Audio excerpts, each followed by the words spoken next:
Vous êtes trop âgé, vous habitez loin, vous ne pouvez pas vous déplacer, Julie peut vous aider. De cimetière en cimetière, avec son matériel et son huile de coude, cette jeune femme s'occupe de nettoyer des sépultures à la demande des familles, presque une vocation d'enfance. J'ai un oncle horticulteur sur Besançon et depuis toute petite, on allait aider à porter les pots aux gens au cimetière le jour de la Toussaint. Et c'est vrai que l'année dernière, en regardant les cimetières, j'ai trouvé qu'il y avait beaucoup de tombes abandonnées, pas fleuries.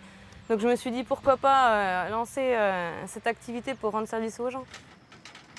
Julie a créé sa petite entreprise en janvier 2017, une activité qu'elle exerce en plus de son travail. Je suis cariste à la base, magasinier cariste.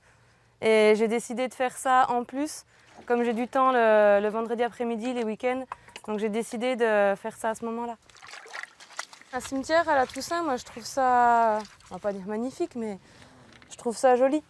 Après la mort, on a le droit quand même d'avoir encore sa dignité, d'avoir une tombe propre.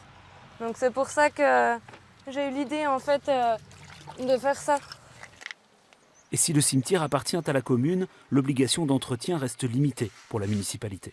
On a l'obligation d'entretenir les allées. Dans le règlement qui est donné en même temps que les gens prennent une concession, il leur est dit ce qu'ils doivent faire par rapport aux tombes. De toute façon, on n'entretient aucune tombe. Les allées, le dépotoir, à peu près tout ce qu'il y a à faire. Pour redonner son lustre à une tombe, Julie y travaille presque 2 heures, ne négligeant aucun détail.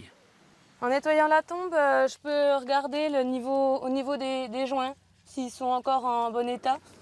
Et puis, pour montrer le travail réalisé, il y a la photo avant et après. Ça me sert pour l'emplacement des plaques, déjà pour pouvoir les replacer correctement.